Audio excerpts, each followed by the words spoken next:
How's it going, everybody? Welcome to the OddsJam NBA podcast with your hosts, Puneet and Matt. Matt, week one of NBA. You ready? I am excited. This has been one of the worst off seasons of my life, just dealing with a bunch of Ben Simmons drama, but I just simply cannot be more excited for the season to start. Yeah, I mean, it's week one is finally upon us. Opening night is finally upon us. We have a pretty good slate. We have the Warriors and Lakers, which is a night game. And then we also have the NBA champions, the Bucks, hosting the Brooklyn Nets. So in homage to them, I'm not a huge Bucks fan. This will probably be the only time I give them any sort of accolades, but my background is dedicated to them today. So congrats on the championship. You're not going to repeat, Bucks. Sorry. Yeah. They deserve the props for now, and then they're going to not have the props at the end of this year, unless everybody gets hurt again. Yes, which is, let's hope not. So, which is possible. Yeah. But anyway, so we got a good show for you guys today. What we're planning on talking about is just some general stories around the NBA. Then we'll jump into these opening night games, and then we'll look at the week slate actually for the NBA and kind of go over a few of the games that we just want to touch on, a few of the marquee matchups, and then maybe just a couple random things here and there that Matt and I might plug from Philly and from the Wizards. So with that, want to hop into these hot stories we got here for the NBA? Yeah. That sounds good. Well, the first one, I feel like it's not really being talked about a lot, but Zion is like not starting the year. And again, because he's hurt, just like his rookie year, he was out with the torn meniscus. And now he had like surgery for a stress fracture. Like I literally don't feel like it's talked about at all, but it's like a huge deal for like Zion, who's already voiced frustration with the Pelicans. And like, there's already been talks of him like being one of the first people to like request out before he even like signs his max, like while on his rookie deal. I don't know. It's just like, I feel like it's just like so underreported, the weirdness going on with Zion and like, just like the general weirdness with the Pelicans and all that stuff, you know? Yeah. So I guess to put some more context to it, he was injured during training, but they don't have any information and they didn't release any information about what training it was, who he's been doing it with, if he was with the team or not. So actually there's been obviously a lot going on about how he chooses to work out and chose to work out this offseason with his team not being the Pelicans. So he had his own personal team, which includes his stepdad. When's the last time we heard stepfathers or family members getting in and it going well? It sounds like Uncle Dennis all over again. Exactly. So working out away from the team that pays you, I mean, first of all, that's probably a big no-no. Second of all, getting your family involved, getting, your circle involved into kind of how you maintain yourself and working with, all this money in your career. I always think that's a bad thing. But again, no one knows if it was Willie Green didn't really say, Coach Willie Green didn't say whether or not it was done while he was practicing with the Pelicans, while it was during his outside training, whatever the heck he was doing there. But as of last week, he hasn't even started running. So yeah, there's not good a chance that he's going to be ready for opening night. I don't think he's going to be ready for a good while. I think Willie Green was underplaying it a little bit and was saying, oh, he's going to be out for the first game, but he'll be back. He's going to be playing.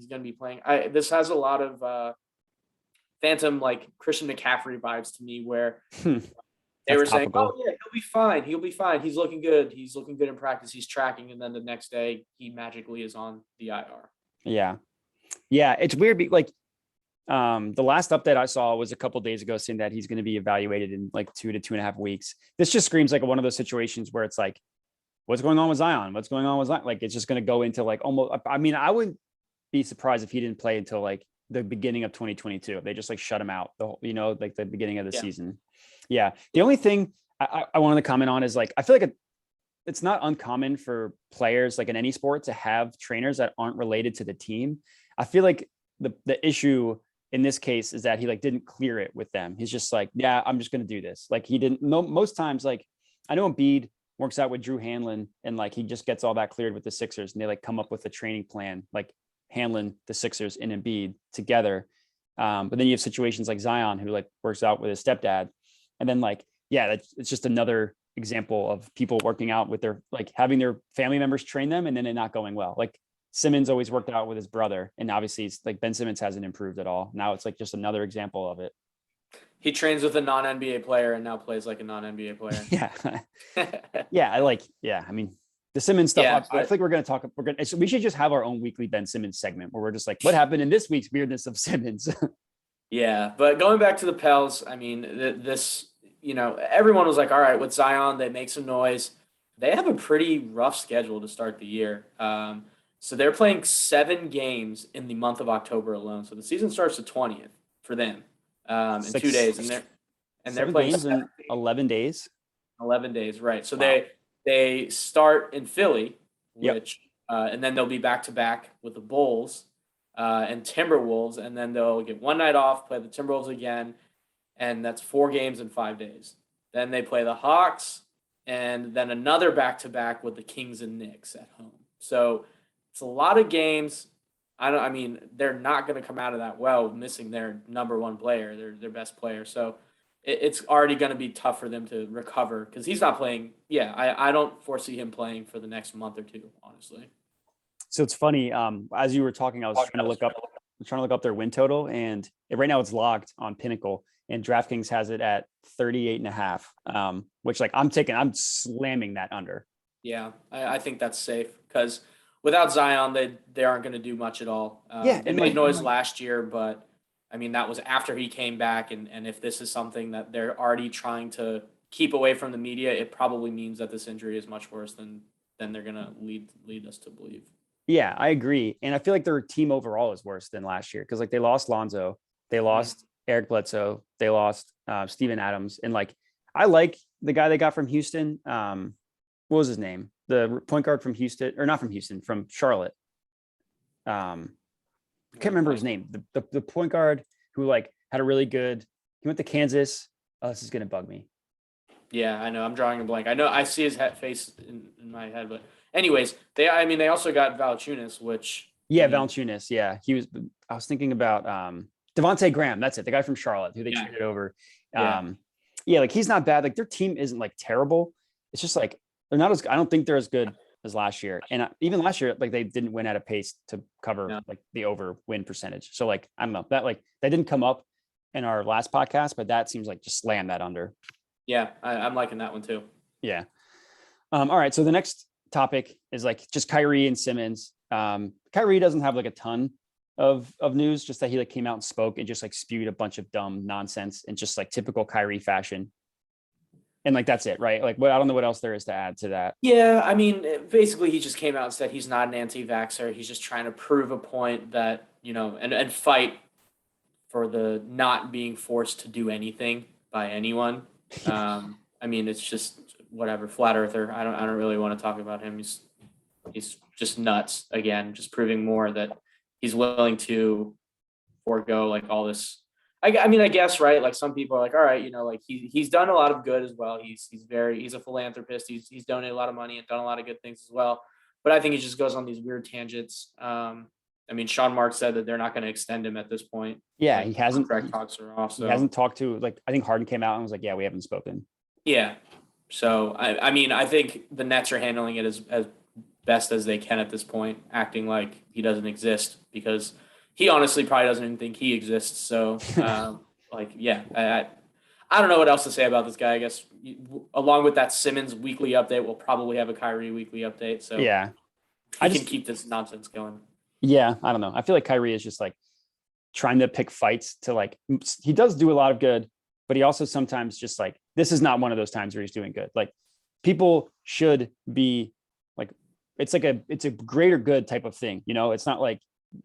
It's not oppression. It's none of that. It's not it's a free shot. It's not because of our terrible healthcare system. It's not help a minority thing. It's just no, I just don't like people being forced to do stuff. It's well, sometimes that's just kind of how the world works.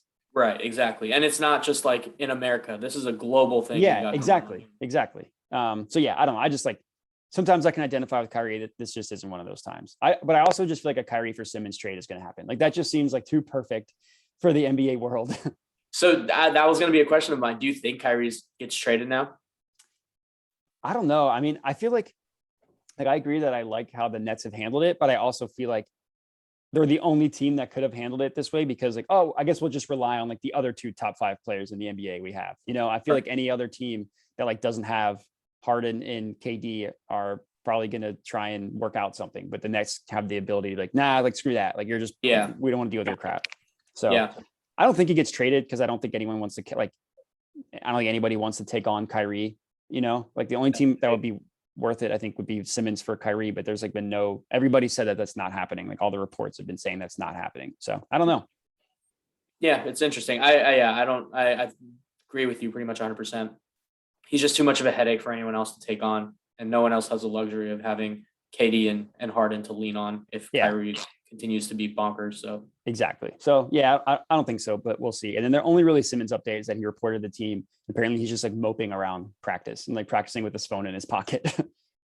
What a loser. I mean, this saga, is he going to get traded? Trade deadline? Yes or no?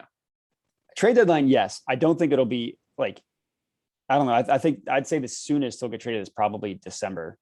Okay. Because that's when like everybody that was signed in the offseason, like, you can't get traded for the first 6 months you sign a deal. Right. So I don't have anybody specific in mind, but just teams that signed people, kind of like Blake Griffin. He wasn't traded till like 6 months after he signed because that's when he was eligible too. So I think it'll be something like that. This will get into our next segment, but like talking about like all the extensions that went on. But one of the rumors was to the Pacers, and like Brogdon would have been included in that, but now he just got re-signed for 2 years. So he's not, and like, I think they had some sort of trade agreement. Now he's not eligible to be traded for like the next calendar year. So that kind of wipes out that them as an option. So I don't know. I mean, if you had asked me at the end of game 7, would he be traded before now? I would have like been like, oh yeah, I would have like put my entire, like if there's a bet that was out there, like, will Ben Simmons be traded? I would have lost my job, how much money I would have paid, or I would have lost my house, how much money I would have paid on that bet. So clearly I don't know. Yeah, I don't know. Again, sticky situation. I'm sure every week we'll talk about something Kyrie says or does, along with what the heck's going on in Philly with Ben Simmons. So stay tuned, folks. This will be a fun season. This will be a fun segment. We'll have to come up with a name for it next time. Yeah, just Oaf Corner. I don't know.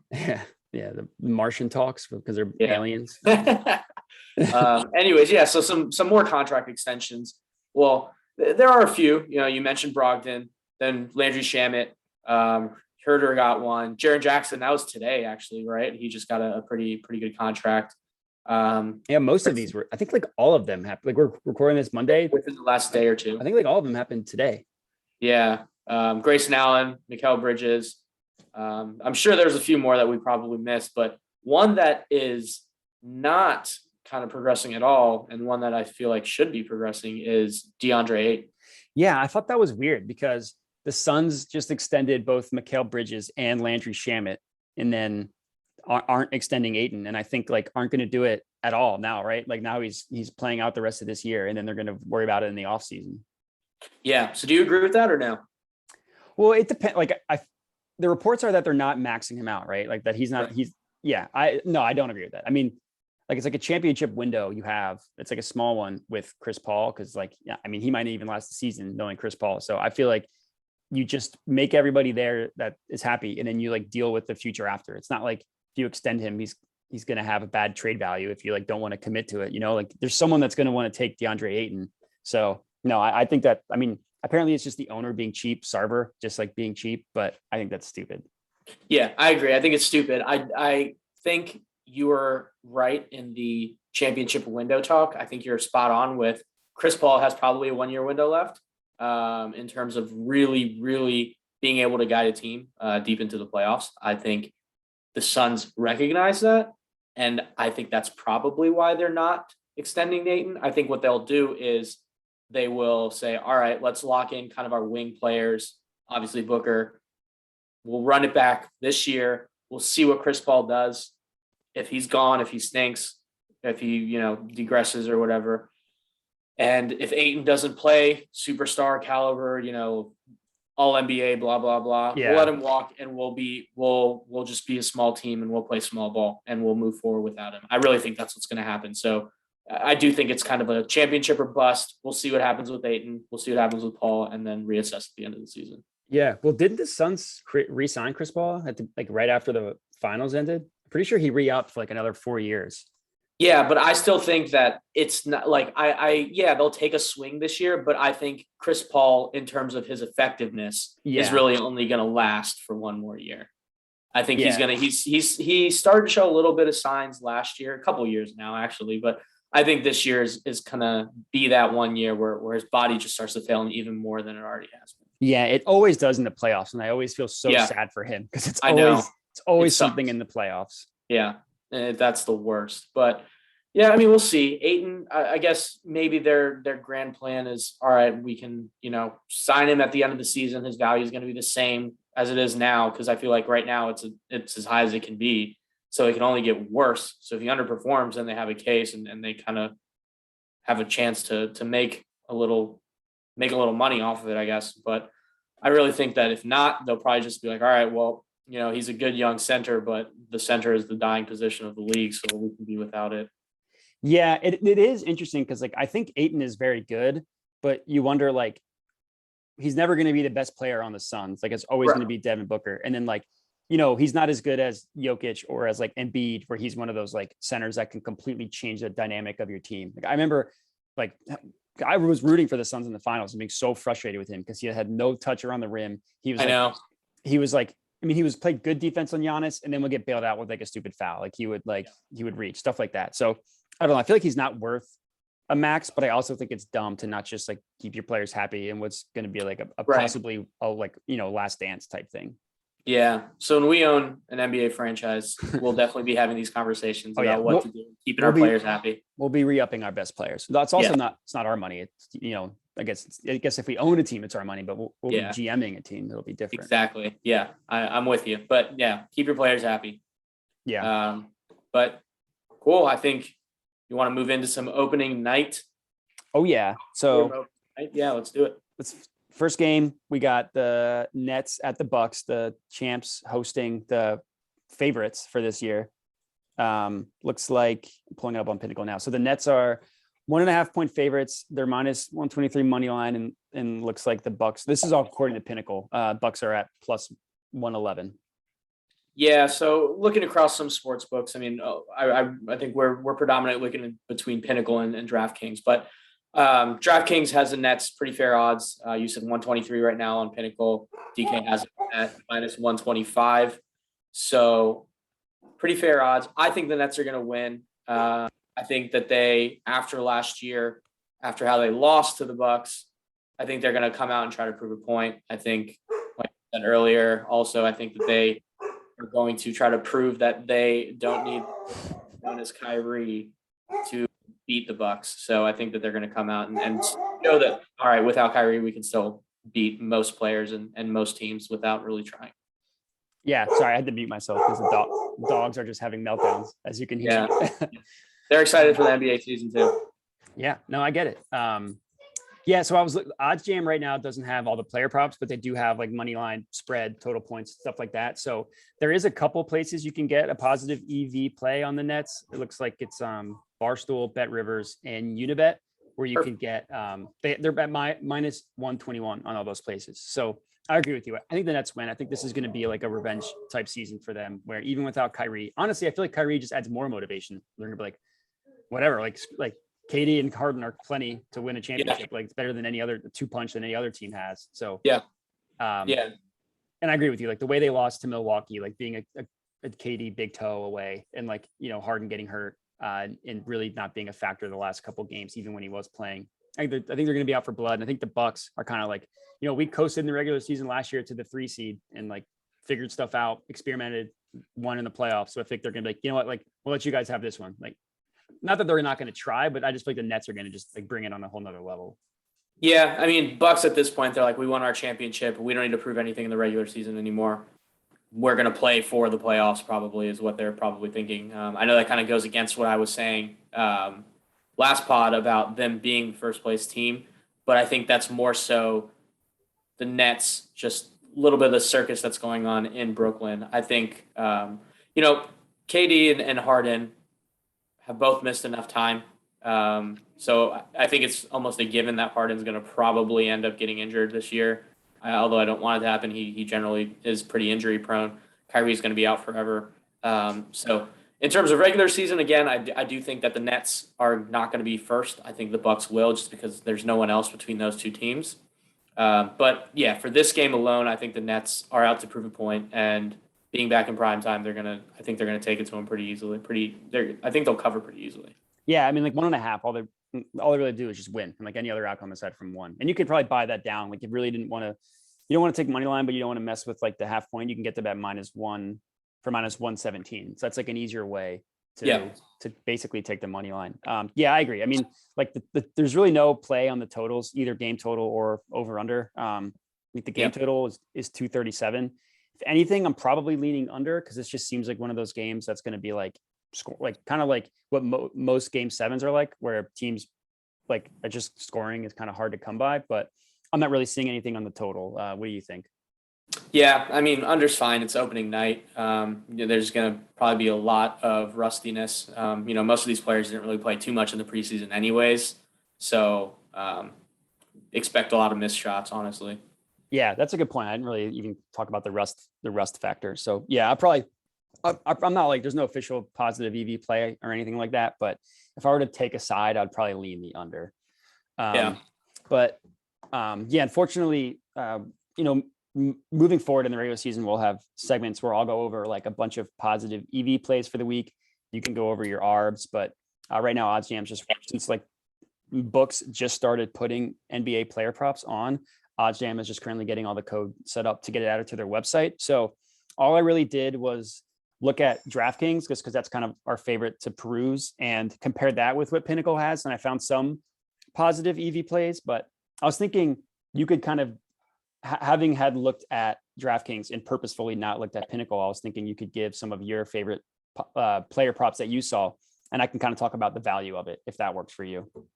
So actually there are two player props that I was in on. One being Giannis over 12.5 rebounds at -120.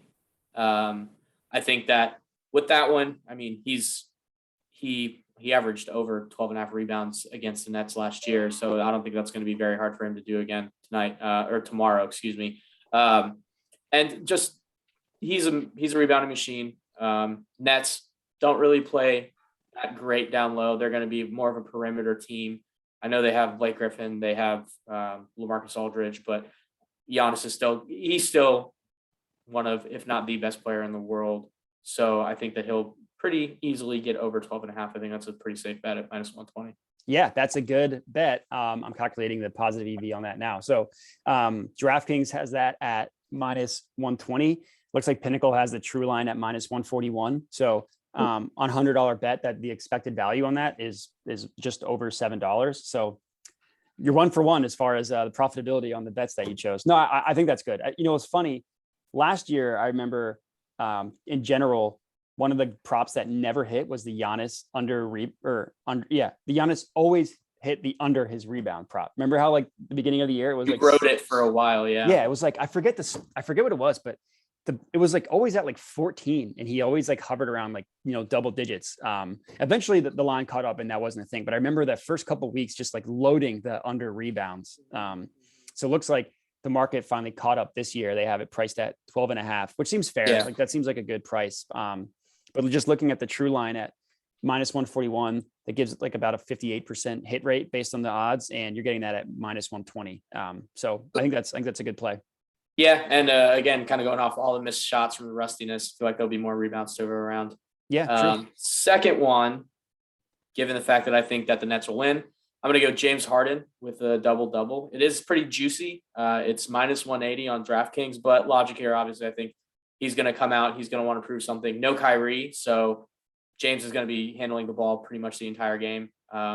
He's led the league in assists for quite a few times now. I think he led last, what was it, 2 years ago, or I think 2 years in a row, something like that. So yeah, I think last year he wasn't eligible because he didn't put in enough minutes. Yeah, but on an average, he would have. Yeah, I think you're right. Yeah. So I mean, again, I think that one he'll get over 10 points. He'll probably get over 10 assists as well, because he's going to be the primary ball handler without Kyrie there.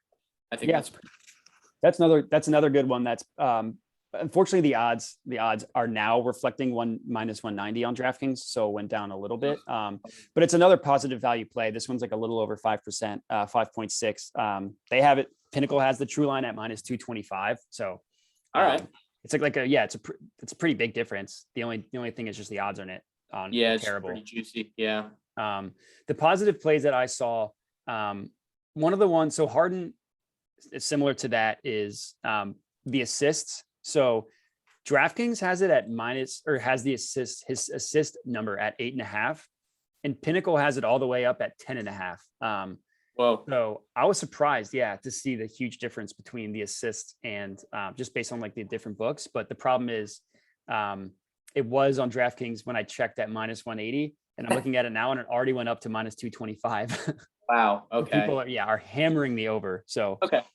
Well, hey, I mean, if you want to keep that value around minus 180, well, now minus 190, double. If it's over 8.5, yikes, you do have kind of that one assist kind of middle there. But yeah, I mean, I think what you should do in that is just take his assist in like a same game parlay. Don't play it straight up. Minus 225 is just not worth it. We'll never take anything that bad, but take it in a same game parlay and you're good.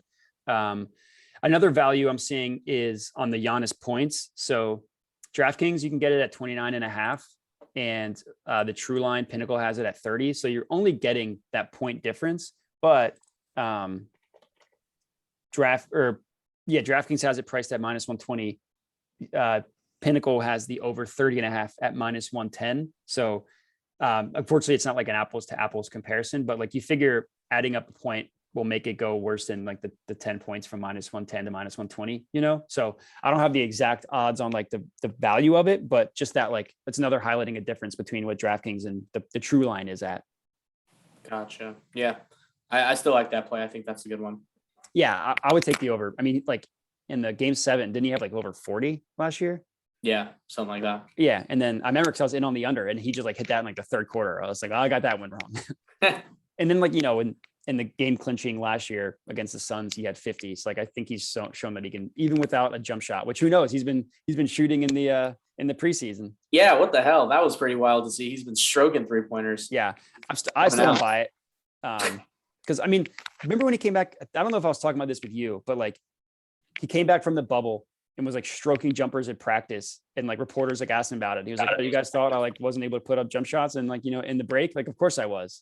And there's all this talk about like Giannis fixing his jumper, but like it wasn't the case. So I'm not buying it. I've seen too many off-season hype jumper videos, but it's interesting to know. I mean, he has been stroking it in the preseason. Yeah. Cool. All right. Well then, moving on. Yeah. So that's just a highlight. So the plays that we highlighted as like positive value was the Nets money line. The best I saw was minus 121 on multiple books. And then correct me if I'm wrong, but we talked about Giannis over points, Giannis over rebounds, James Harden double, and James Harden over assists. Yep. Yeah. So those are the positive value plays we saw just from a quick search from DraftKings to Pinnacle. And then hopefully, the next coming days before the NBA season really kicks off, we'll get it on like officially on the OddsJam page, and we can really have some fun. Yeah, absolutely. But yeah, moving on to game 2 of opening night, we have the Golden State Warriors visiting the Los Angeles Lakers. Yeah, so it looks like Pinnacle has the Lakers at minus 149 money line, minus 3.5 point favorites, and the Warriors at plus 134. Call me crazy, but I think I like the Warriors here. Yeah, so they're it's funny, the last game, the Nets as the favorite were the positive value. Now it's the Warriors. So like I said, Pinnacle has it at plus 134. The highest you can get it based on just looking at OddsJam is plus 140. So it has like an even bigger positive value play from the previous game. Yeah. So, I mean, I might be a little buying into the hype a little bit with the Warriors right now, or lack thereof. I don't know. I feel like people are kind of underestimating them, and just right before Clay got hurt, they were champions. So I know that was with KD, but still, I think that team is a powerhouse that people are doing the wait and see approach to see how Clay comes back from all these injuries that he's had the last couple of years. But I'm trying to jump ahead of that. I do think that the Warriors win one here. I think Lakers have way too many new pieces and way too many new pieces to be this good so soon. And they look pretty shitty in the preseason. So I think this is a good spot for some positive value and for a plus money play. Yeah, the just to recap on the Lakers, the best odds I'm seeing are -152. So no value, that's negative value there. Yeah, I don't know if I'm as bought in on the Warriors as you are. I mean, so Clay isn't playing opening night. So this is really like what's the difference between this Warriors team and last year's Warriors team that couldn't even make the playoffs, like lost in the play-in, like maybe eventually they could become the championship contender depending on how Clay comes back. But right now they're like the team that was the 8th seed last year and then lost both playing games. So I don't know. This is like the positive value plays in the Warriors, but I think the Lakers win. This for me, this is probably a no touch. I think that there's enough, like the Warriors are integrating a lot of pieces, and like who the heck knows with Russ, like how he's going to work, because primarily you play LeBron with shooters, and then just like that's the best lineup you can have, right? Right. But I think the Lakers have enough pieces, and I worry about how the Warriors are going to score without Steph. Like Steph's going to put up 40, then like who else are you trusting on the Warriors to score? Mm-hmm. Yeah, that's true. They Wiggins. Yeah, exactly. Wiggins is terrible. He had a whole nother like vaccine thing. Like he like at least got it. He was like bullied into getting it by the Warriors, but there's like enough weirdness around him, Yeah. Yeah. He tried to exempt himself with religious reasons. And then he was like, I don't know, I could get cancer from it. And everyone was like, all right, this dude is also a no. If that's your reasoning, we're going to go ahead and make you get it. Yeah, exactly. So, I mean, it's whatever. That again, that we can add him into the oath corner when we talk about Kyrie and Simmons every week. But I get it. But actually, fun fact, and we don't really have to go too much into it, but the Warriors, they do always get up for LeBron. Fun fact being, LeBron has a losing record against the Warriors at 26-29, and only one other team in the entire league. The entire league? Yeah. Do you know? Is this including playoffs? Yes. Is it the Spurs? Yeah. Look at you. Damn. Well, because I mean, they don't play a ton, and they got absolutely smoked in that playoff series. So yeah. And then he got swept by them, like when he was on the Cavs. So anyways, sorry. So he's 26-29 all time against the Warriors, 24-29 all time against the Spurs. And then he has a winning record against every other team in his career. Wow, that's crazy. But that Spurs one will most likely flip. He'll beat them 6 times, probably. Yeah. I mean, he'll play for another 10 years, him and Brady. Exactly. We'll see what happens with the Warriors, though. That'll be an interesting one to track. Yeah. You got to beat him 4 wins. Yeah. The just to kind of close discussions on the actual outcome of this game, not looking at like player props and stuff. I think for the Warriors, there's enough unknowns where I wouldn't be surprised if they won. With like Jordan Poole could take a step forward. Like I liked their draft picks. I liked Moody. I wasn't high on the other guy. He just doesn't seem like he has any idea how to play basketball. He's just like I just can't get over Kendrick Perkins trying to say his name draft night. Moody. Yeah, that was the best. That was what NBA player mentioned it on Twitter? Do you remember? Some of them called him out. Someone called him out. I think it was Ja, and it was like, that's like I could play that on repeat. And just but yeah, so this is another game where there's really no play on the total. It's at 228, and then team totals Lakers are at 115, and the Warriors are at 112 on Pinnacle, and there's no sharp play there. Yeah. I mean, it's probably gonna end up being a no touch all around for me. It'll probably just be a fun game to watch because it's opening night and those are 2 good teams. So we'll see what happens. It's a player prop night. Yeah. 100%. I have one. I only have one. Again, just really looking at DK, not at Pinnacle at all. So you can let me know if this is a good play or not. Yeah, again, let's hear it. Given that Russ is now going to be the primary ball handler for the Lakers, and it's probably not going to be LeBron as much, I'm going to go LeBron under 6.5 assists. So that's on DK at -140. That's funny because I have written down on my notes, positive EV play, only positive EV play for LeBron is under 6.5 assists. That's his only one, or that's the only one you found? That's the only one that's positive. Wow. Everything else was negative. Let me look up the stats again. So his under, like Pinnacle has a true line at -164. Would you say DK has it at? Minus 140 when I looked. Minus 140. All right, let me calculate the. Man, look at that. OddsJam is teaching me how to even find these plays without using. Yeah, without that's funny. going to the Pinnacle. All right, This is, all right. Let me. This is bad podcasting, but let me calculate the.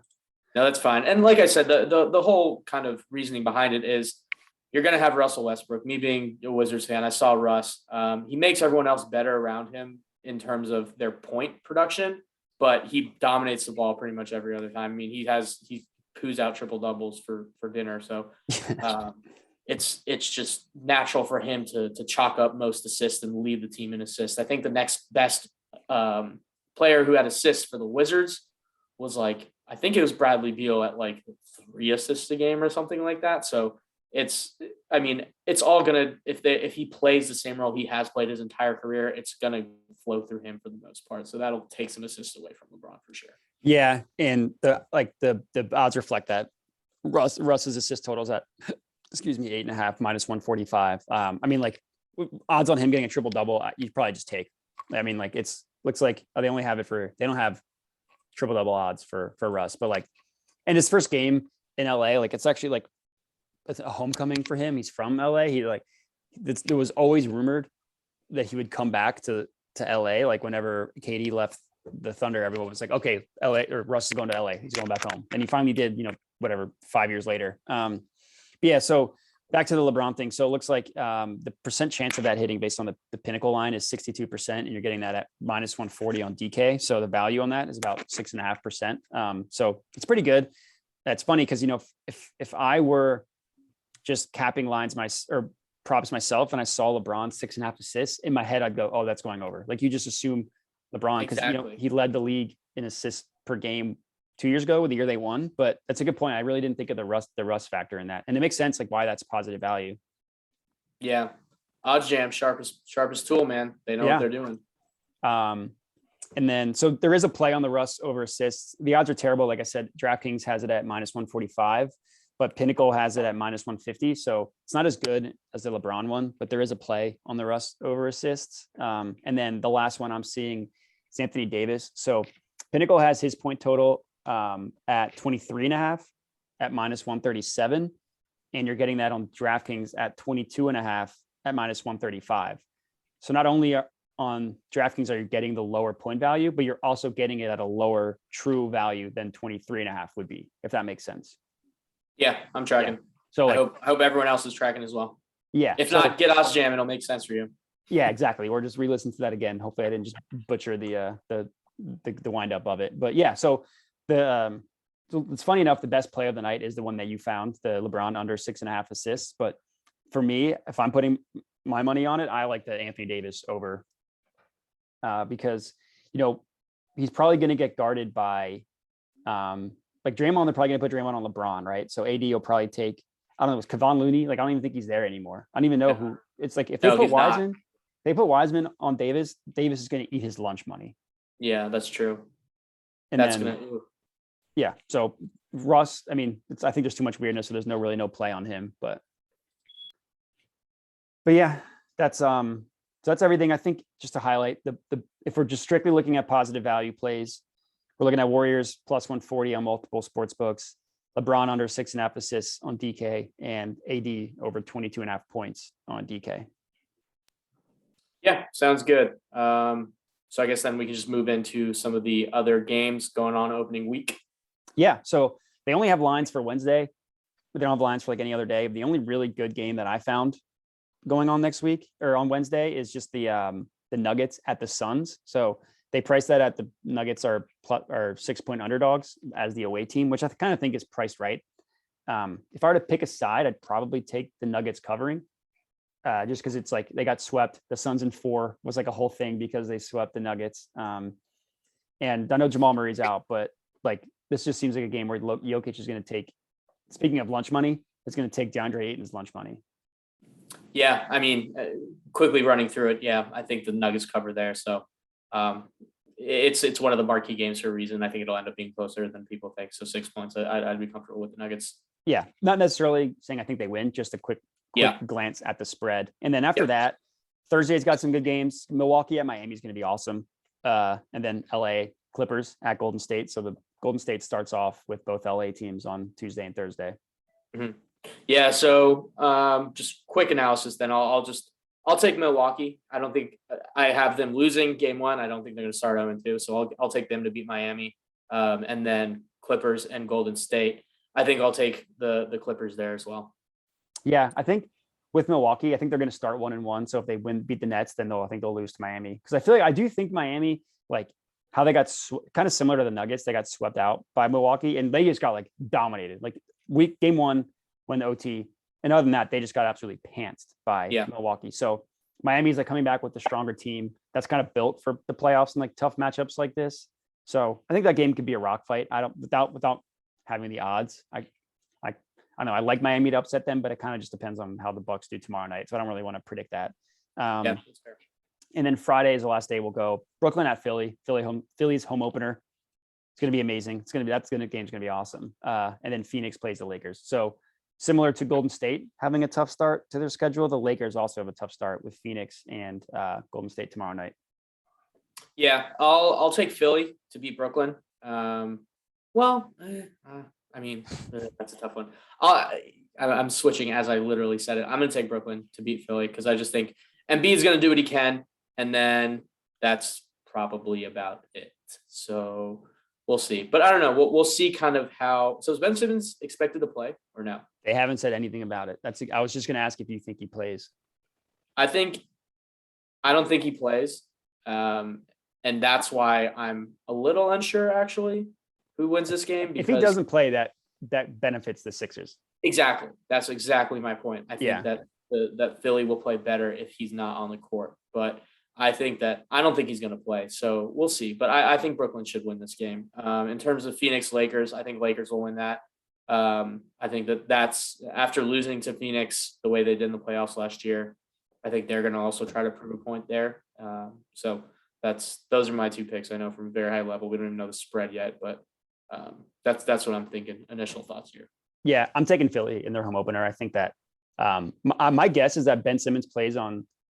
So the Sixers' actual first game of the year is in New Orleans, and I do think Simmons plays in that game because like who the fuck's going to a game at like the Pelicans home opener? Like no one's going to care about that game. So if like he's going to play his first game, he's going to get it out of the way. And then they're going to rest him at home because, like, I don't even want to know what that crowd's going to do. Philly faithful are going to eat him alive if he even sits on the bench. Exactly. So he's going to have a cough. He's going to have he's going to tweak his pinky. I just don't. There's no way he is stepping foot in that game, and in Philly. So, and I do think the Sixers win. I think that like the Nets are going to be like whatever. Like we know we're going to punk you in the playoffs. And then the Phillies, this is going to be like the Philly wanted them so badly in the playoffs last year. And granted, it's funny none of them made it, but I think Philly's just going to bring it, and Brooklyn's going to be like, whatever, fine. Like you take this one, like it's not going to matter.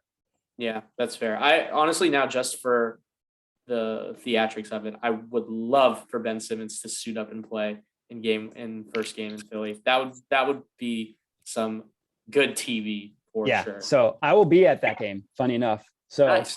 If Ben Simmons steps on that court, he is getting a hot dog to the face. I can tell you that much from yours truly. I am warming up the cannon, and I'm putting a wiener directly into his face. I like it. All right. Well, lasting thoughts then for me. I got one last thing as we wrap up here. Wizards are going to lose their first game. Put your life savings on it. They stink. They didn't win a single preseason game. They're playing Toronto.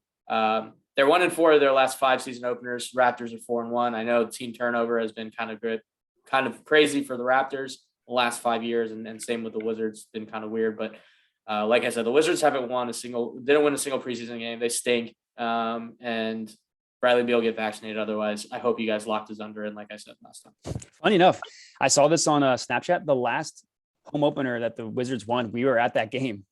It was Simmons and Embiid's like first year together. You remember going to? Yeah, it was in Washington. In Washington. Yeah, sorry. It was when they still had. It was like when Wall was good. Mm-hmm. Like they had Porter and Oubre. Like that. Like the last. That was their last winning season. Yeah, that was I don't know if they made the playoffs that year, but that was that was the year that they lost to Boston in the playoffs. No, the Boston year was the year before.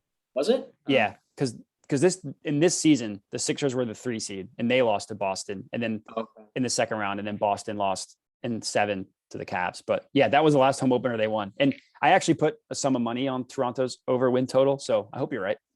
Yeah, I think, whatever. That's all I got to say. You can wrap things up while I just go punch my pillows because the Wizards are going to stink again.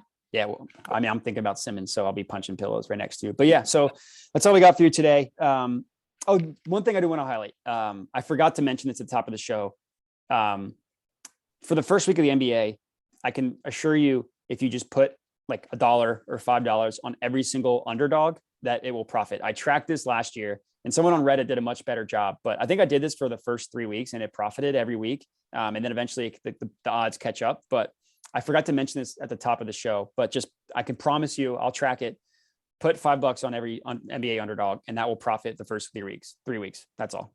All right, we're checking back on this in next week and then the following weeks. Yeah. So if this is I'm wrong, excited to see. I'm just going to cut this part out. I'm just going to completely cut it out if I'm wrong. But I've tested this in multiple sports. It's a thing. I agree. I like it. Cool. All right. Yeah. So that's it. That's all I got for you. Puneet, happy watching. Happy Wizards, and good luck, guys. Good luck with your bets. Yeah. Take care, guys. Thanks.